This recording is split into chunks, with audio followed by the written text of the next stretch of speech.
Welcome to episode number 56 of the Road to Cinema podcast, featuring editor Claudia Castello of the new film in the Rocky franchise, Creed, starring Michael B. Jordan and Sylvester Stallone. The film tells the story of Adonis Creed, the long-lost son of Apollo Creed, Rocky's former opponent. Adonis travels to Philadelphia to enlist the help of Rocky Balboa, the boxing legend played by Sylvester Stallone. Adonis tries to form a new path for himself outside of the shadow of his father, Apollo Creed, while Rocky tries to wrestle with his past. Editor Claudia Castello shares her process for collaborating with fellow co-editor Michael P. Shaver along with director Ryan Coogler. Claudia also shares with us some important lessons learned from her time at film school at USC, as well as a detailed analysis of the editing for Creed, as well as Ryan Coogler's debut feature film, Fruitvale Station. The screenplay for Creed was written by Ryan Coogler along with screenwriter Aaron Covington. And you can watch our 6-part Road to Cinema YouTube series with screenwriter Aaron Covington on the Jog Road Productions YouTube channel along with jogroadproductions.com. For more information on the Road to Cinema podcast, to read the Road to Cinema blog, and to watch our Road to Cinema YouTube series, please visit jogroadproductions.com. And don't forget, you still have a chance to win a free download of the Final Draft screenwriting software by doing all of the above. Follow us on Twitter at JogRoad, follow us on Instagram at JogRoad Productions, like us on Facebook, JogRoad Productions, subscribe to our JogRoad Productions YouTube channel, and write us a nice review on the iTunes podcast page under the Road to Cinema podcast. Do all of the above, and you'll have a chance to win a free download of the Final Draft screenwriting software brought to you by Road to Cinema and our friends at Final Draft. And now we join editor Claudia Castello as she shares her process for editing the new film Creed, which is now playing in theaters, starring Michael B. Jordan and Sylvester Stallone. So I was curious for you, your early education in filmmaking and in editing, what were some vital lessons that you picked up along the way that still stick with you today when you're working on a film, especially Creed in particular? One thing that I learned while I was at USC was that you should always look for your voice, your own voice, and that's one thing that I've always tried. And by listening to that advice was just like forming that kind of thought that you always have to be yourself, and there's always ways.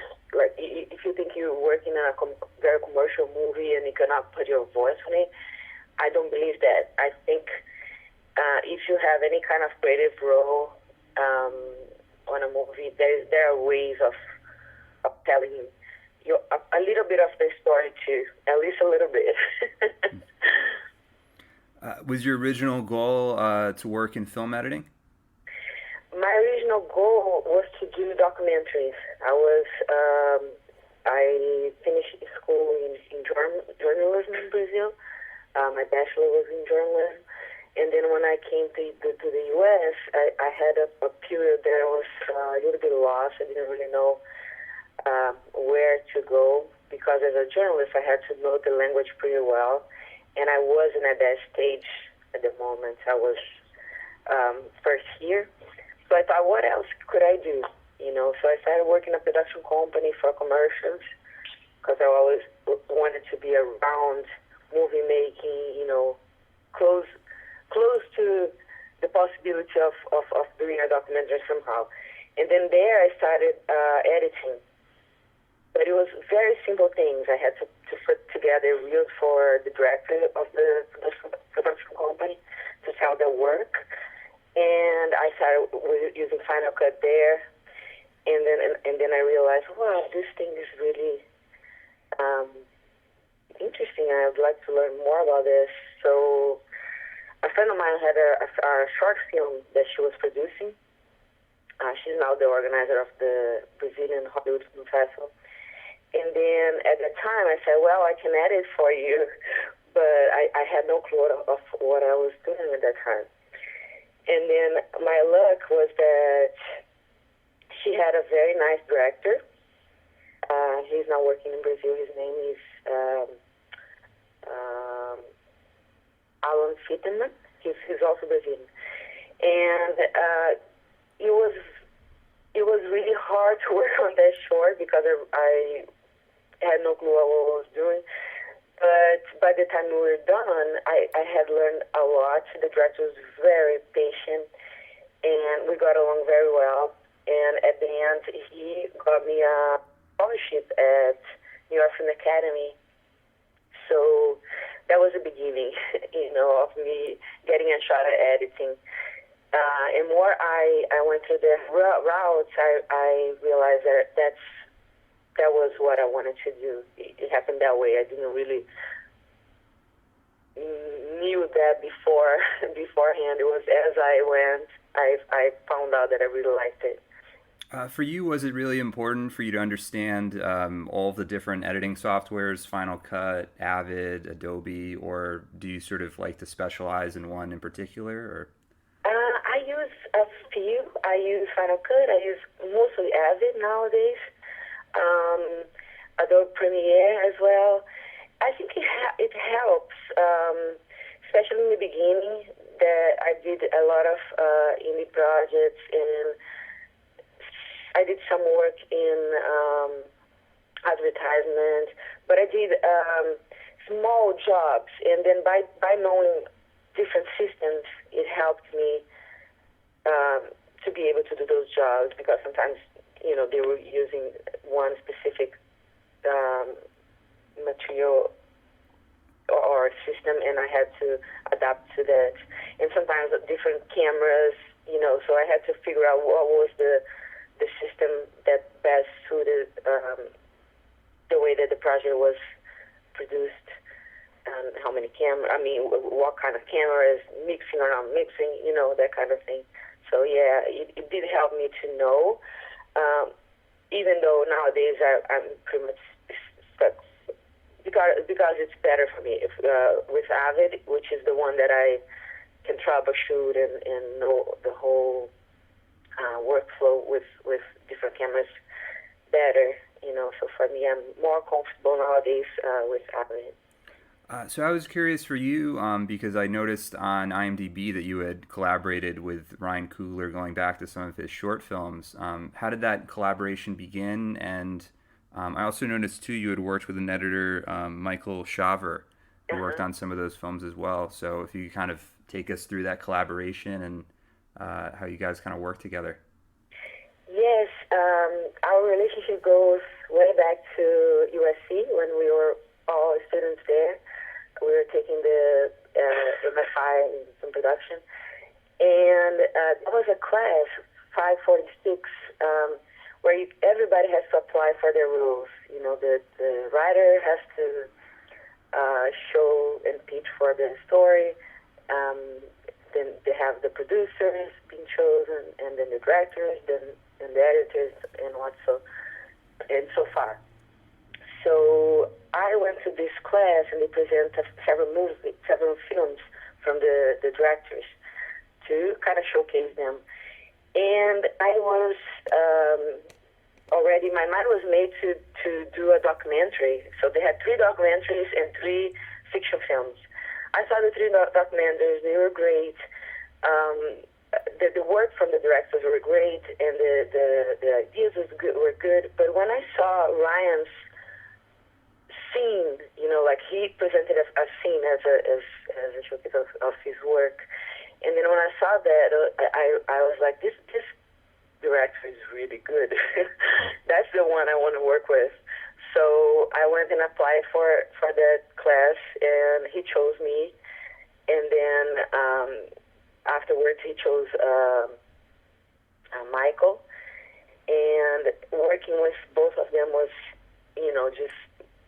we got along very well. And I think what we bring to the table is kind of, each one has their own personalities. And in the end, the join of all those 3 personalities comes through our work in a nice way. I think it worked.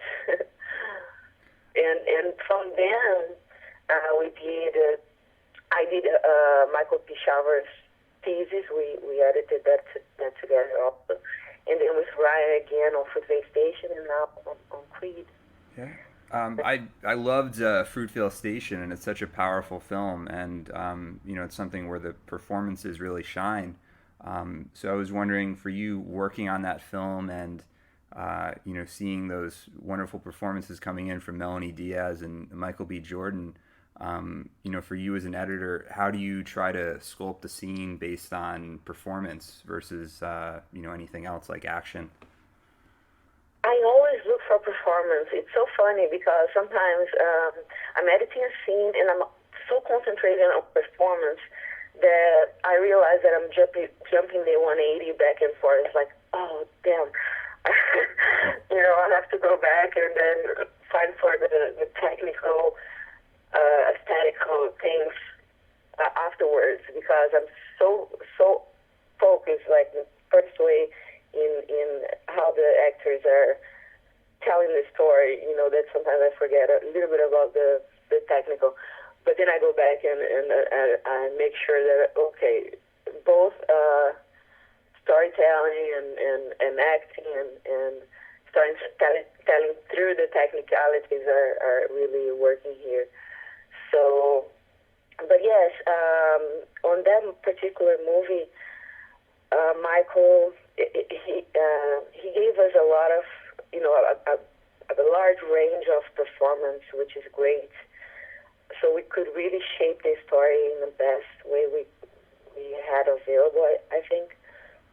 There was a point where we thought that he was coming across as a guy that was too nice for his role.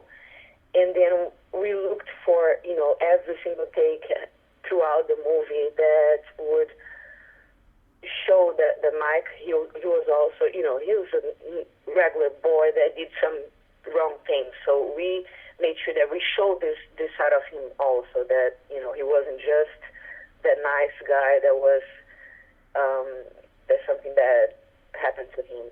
Mm-hmm. We made sure to make him three-dimensional and, show that, yeah, he did some bad things too, Yeah, one of my favorite scenes in the film is the one with Michael and Octavia Spencer, who plays his mother, in that prison visitation room. And the chemistry between the two of them is phenomenal. It's just such a wonderful scene.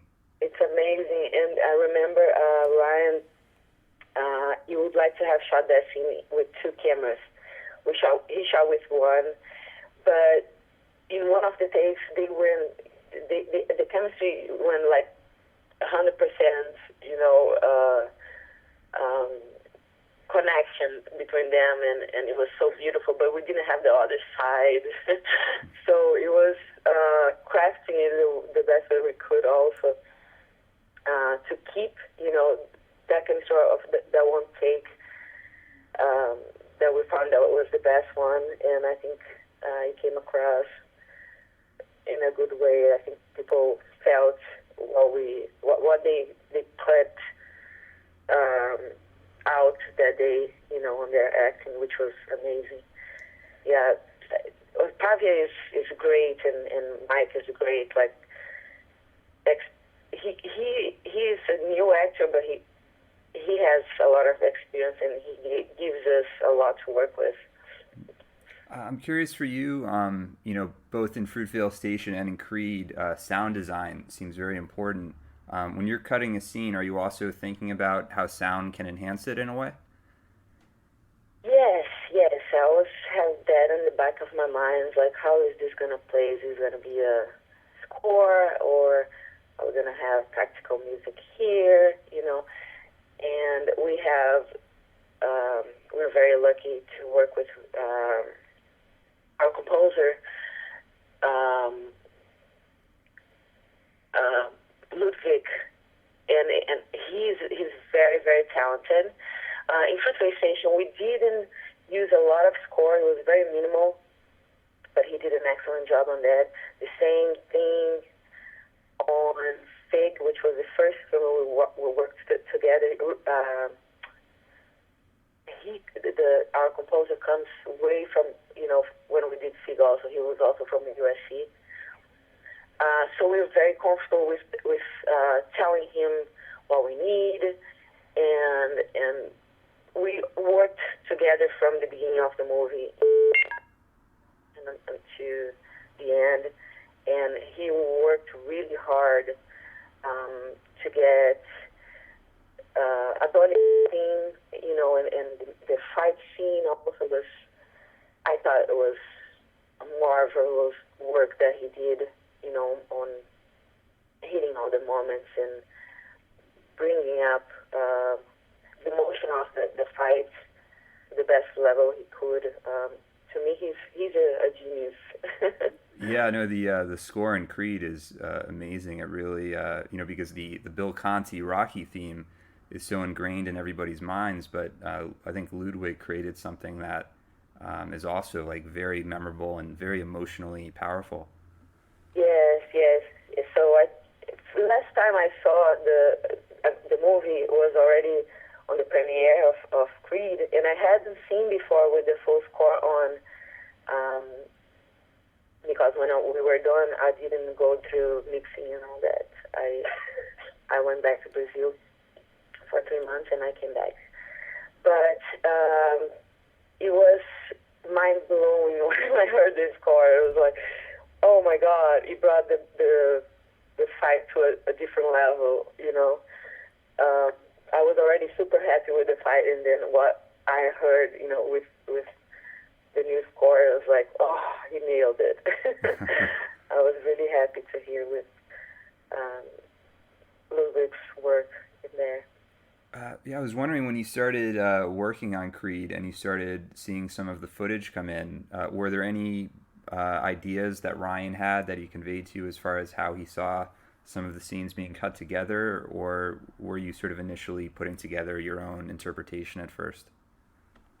Initially, I think we did do the way we were feeling, and Ryan has that trust on us, and I think he does actually want to hear how we feel about everything. So yeah, the first cut was mostly in our hands, and we did cut it pretty fast because we wanted to show Ryan most of the possibilities we had, and from there, we started narrowing down everything. But yeah, it's great to have the freedom of putting things together. There was one or two situations that he needed to see a different cut or a couple possibilities for one scene, So we did work also specifically in some scenes for him to see how it was working, and sometimes to show a producer or something. When you're reading a script, especially since you worked with Ryan so much, do you ever suggest coverage or how you think a scene should be shot, so you kind of know how you want it to put it together later on? We did in a few scenes, and also because we were brought in when production started, and we had to jump in on being up to picture. They would shoot one day, and when we would edit and try to get it back like as soon as possible, always being one day ahead, one day behind production, so he knew everything that we had and how it was working. So we didn't have a lot of time to plan ahead, but every time we saw that we were missing this or that coverage, we did bring that up. On the scenes that we had to do special effects, we did most of the planning ahead, like which angles you're gonna use, how the special effects are gonna take place here and there. So yeah, on those more complicated scenes, we did have some conversation beforehand, and did talk to shot possibilities and whatnot. Were there any scenes that you felt were very challenging to put together in Creed? To me, the montages were the most complicated because there were so many ways, and finding the real meaning on them was the most challenging thing. Finding the arc of each montage was, to me, the most challenging. And then the way we tried to tell a story, have some rhythm, show passage of time, of course, and telling a story, not just passage of time, not just a music video kind of thing. We were always trying to tell a story like within that passage of time. And I think we went back and forth on those montages many times until the end. And of course, the fight scene, the main fight scene was very challenging too. Since we had a lot of special effects, that was the scene that we had to turn in first. So we had to, work on the last scene as soon as we got to the editing room, basically, because they also shot that first. So and we ended up coming back to that several times too. Because there were so many shots, like the corner conversation and a montage in the middle of the fight. And we had several rounds. We cut one round here, add one round there. So it was a lot of trying things out and find the best story and flow of the fight and rhythm. Yeah. When you're looking at a scene like that final boxing sequence where you have so many perspectives of people looking at what's happening, and you're inside the ring, you're outside of it, there's Rocky, there's Adonis, there's Tessa Thompson's character Bianca. How do you sort of instinctually know where to cut to? Is that very difficult to figure out in a sense? To me, that's not too difficult, because I always put myself on the shoes of each character.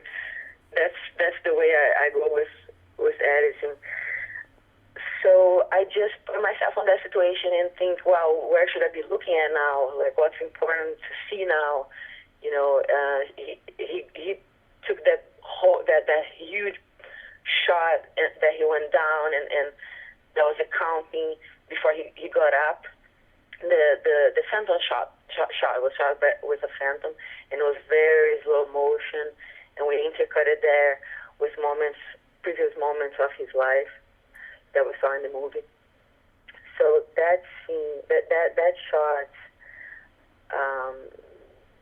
you knew what was going through his head on that moment. Like, what would you think? You're thinking a whole lot.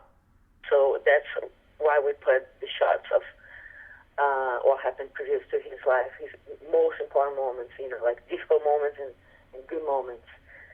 And then the last shot that made him wake up was a shot of Apollo Creed, and it makes me chills when I see it on the movie, and I see that the people get so involved, and people even cheer on that time, for him, get up, get up, get up. So it's a matter of putting yourself in the character's shoes, I think that's the best way I can tell you, like how we figure out what's the best thing to see on certain moments. Yeah, no. When I saw the film in a theater, there was such an emotional connection between the audience and the film. People were applauding for Rocky when he came on at the beginning, and as you said, that fight, people were cheering. So it's just it's incredible when a movie can engage an audience that emotionally, where they're actually basically like talking to the movie in a way. Yeah, it's pretty amazing. I saw, the premiere. Of course, you have family and friends, people that want the movie to succeed, and the audience was so involved, and I never had seen an audience like that. So to me, it was a very nice experience. It was fun. Yeah, I love that the montage, as we were talking about before, where I believe it's where Adonis is training, and then Rocky is sick, and Adonis is taking care of him, and it's cross-cutting, and then you have the music score on top of that. It's very, very effective. Yeah, Thank you, thank you. Yeah, like I said, those montages were a lot of fine tuning, a lot of trying, until we found where we were most comfortable with the flow of it. Were you ever looking back at older Rocky films for inspiration, or were you sort of thinking more that this has to kind of stand on its own as its own entity, as its own movie? No, we did. We did look at to other montages and try to see how it was from the beginning to end, and try to find some inspiration on the older Rocky montages. We did do that also. Is there a moment or a particular scene in the film that you feel the most proud of, looking back on it? Every time I see the fight scene, I get chills. I'm like, I can't believe we did all these cuts, and everything has a meaning and has emotion and words, and it has a lot of energy. It's like, it's so intense. So I think I'm most proud of working on that scene. Of course, I love all the characters. I think working with Stallone was amazing, and seeing how well he was performing. I was so happy on the editing room. It's like, oh my God, I'm so happy that he gave us so much. I felt really lucky, and I feel like it was one of the times that I've seen him acting the best. He was so vulnerable, and being on that role where he's an older guy, a guy that has been such an icon for being fit and good looking, and then at the sudden you see him portraying himself as an older guy, and if you talk to him personally, he's not even that old. He looks like a 30-year-old guy because of his energy. Like, he has so much energy, and it feels like you're around a young person. But he did, put himself as an old guy there, and I think that for him must have been hard, from where he came from. Yeah, I was wondering, Stallone was also a producer on the film. Did he give any interesting notes in the editing process that helped you guys along the way? He did. Stallone, he was there in the end of editing a lot, and it was great. His inputs were very, very, very good. He's very experienced. He's been writing for a long, long time. So most of his notes were spot on. So I liked working with him on the editing room because of that, and also the times that we found that we could go in a different direction.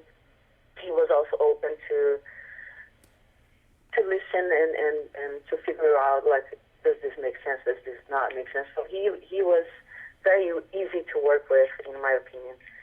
I appreciated having him there and hearing his advices about everything, even about score. Because first Rocky they did so well, so he had that formula in his head, and whatever he could pass to us to this movie, he did, and he also understood that we had a different, a more modern language in this movie, but we also kept a lot of the classical information that he had used on his previous movies.